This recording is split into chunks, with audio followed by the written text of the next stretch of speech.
talking earlier about how hiring is picking up, and I think we're seeing it, across sectors and, just more and more common, which really brings up two interesting points. Number one, as a hiring manager, what do you typically look for in candidates? Number two, as an applicant, how do you make yourself stand out in this market? Especially when you're going for a job that maybe 1,000 other people are going for. How do you make yourself the one? Would love to get your thoughts on the state of hiring today.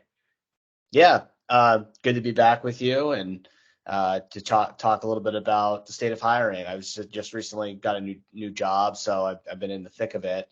I think first and foremost, when it comes to hiring, I think you need to build a really good process. Mark Roberge in his book Sales Acceleration Formula talked a little bit about turning it into a science, which I think is great. Building a scorecard. I think he was one of the earlier folks to kind of think about this idea, and now it's very common. But you want to make it a little bit more objective, right? People want to have feelings about a certain person, and that's important. But when you have a group of people that are making a decision, you need to have some sort of standard that works across the board for how you measure people so that you can remove bias from the equation. And so, you need to think about what are the attributes that matter culturally in your organization that you want to measure for. And then for each specific role, what are the attributes that would make someone successful? And then how can you grade somebody based off preferred answers? And that means that you actually quite literally need to know what you want someone to say, not exactly, but philosophically, what you want someone to say. And you can literally put a score next to specific types of answers. And then what you can do is obviously, add it up and get to a result. I think that that's incredibly important. But when you're doing this, I think it also needs to span not just, technical proficiency in a role, but also cultural fit. So you might have people that are assessing cultural fit and asking questions around culture. You might have people that are more, in the technical proficiency. You might have others that are looking for leadership attributes if, let's say this is a manager role or something along those lines. So you kind of segment these, I think, into different portions and interviewers with areas of expertise that are looking for specific attributes. From a candidate perspective, I think it's really important to really lean into honesty and authenticity. I think being honest about what motivates you is really important. This is something I tell to like all the mentees I have that are trying to break into tech. You can lie and say that you're, just super passionate about the company's mission. And you might be, but let's face it, we're all selfish and we all have things that we want for ourselves. And I've always really appreciated when people are just like very honest about what those things are. If you tell me like, maybe this isn't maybe the most extreme example, but like, hey, I've got two kids at home and I just need to provide for them, or, I need to get into law school or whatever it is. At least now I know that there's a thing that you want for yourself. I know that you care because you like thought about this thing. And it's not just like, hey, we get, cool company perks and or whatever, or like I love the mission, because anybody can say that and we know it's not totally true. And so I think that's really the best way to stand out, is just to like lean into why this role is going to help you achieve the thing that you want for yourself. Being honest about that, I think, really builds a lot of trust. The people that are interviewing you, makes them feel that there's like really something at stake for you. It's something that you've thought about, you're conscious about it, you're working towards it. So that's my recommendation on that. But I'd love to hear your thoughts and see how we're aligned or misaligned in that.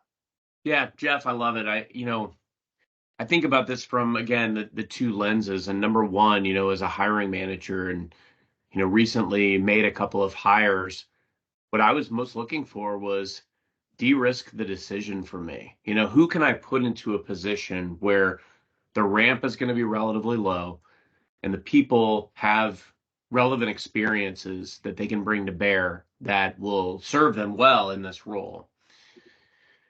The other element is going to be, what does this person bring that my team doesn't already have, right?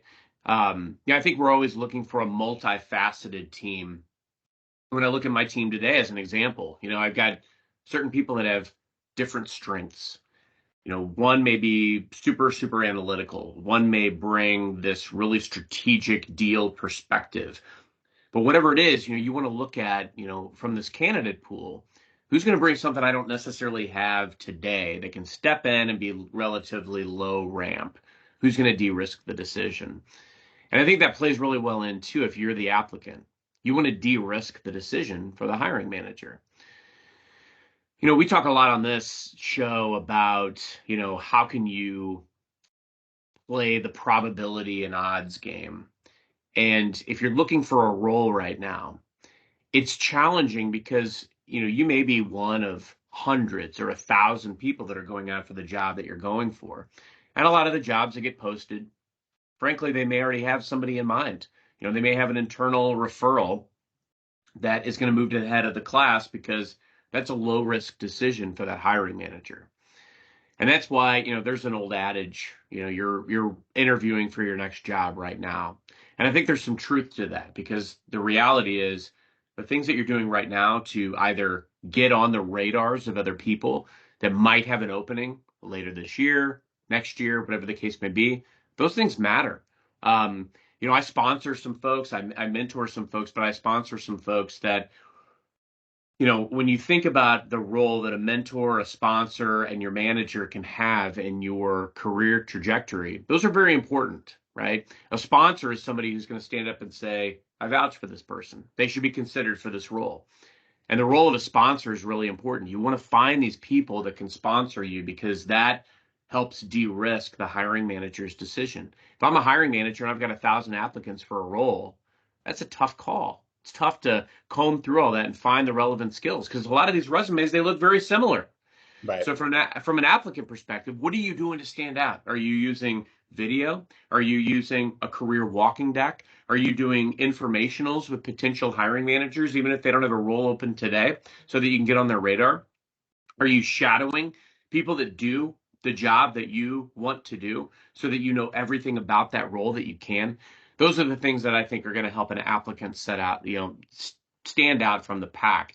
And when I think about, from a hiring manager lens, if I get a call from somebody that I trust that is sponsoring someone and says, you need to take a look at this person, you need to hire this person, guess what? They move to the head of the class because that it becomes a relatively low risk decision now all of a sudden to make that call. And so think about that from an applicant perspective. What are the steps that you can take? What are the things that you can do to de-risk your next hiring manager's decision? Do those things. Make your resume stand out. We've talked before about personal brand and the things that you can do to impact brand. You and I both written books. Those types of things make your resume stand out. Having video or doing podcasts or any medium that you choose to use to convey your passions and strengths and your unique skill sets. Those things will make you stand out amidst the pack. And then be intentional about finding people that will sponsor you with hiring managers because that will ultimately de-risk the hiring manager's decision. That's the stuff that gets you out there and gets you to the head of the class. You got to get at bats. You got to get in the arena. You're going to go through interview loops. You may or may not get the job. And if it ain't this one, it'll be the next one or the one after that. But put yourself in there, put yourself in the game, get yourself an opportunity to be seen, be hired. There's no such thing as doing too much to make yourself the obvious choice for the role you want.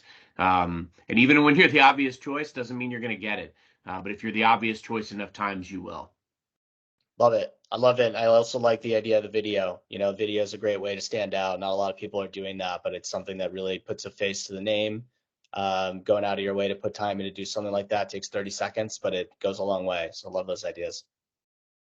Good stuff. As always, Jeff, I miss this, man. We got to do this more this year. Good to see you, and we'll see you next time. Sounds good. Thanks.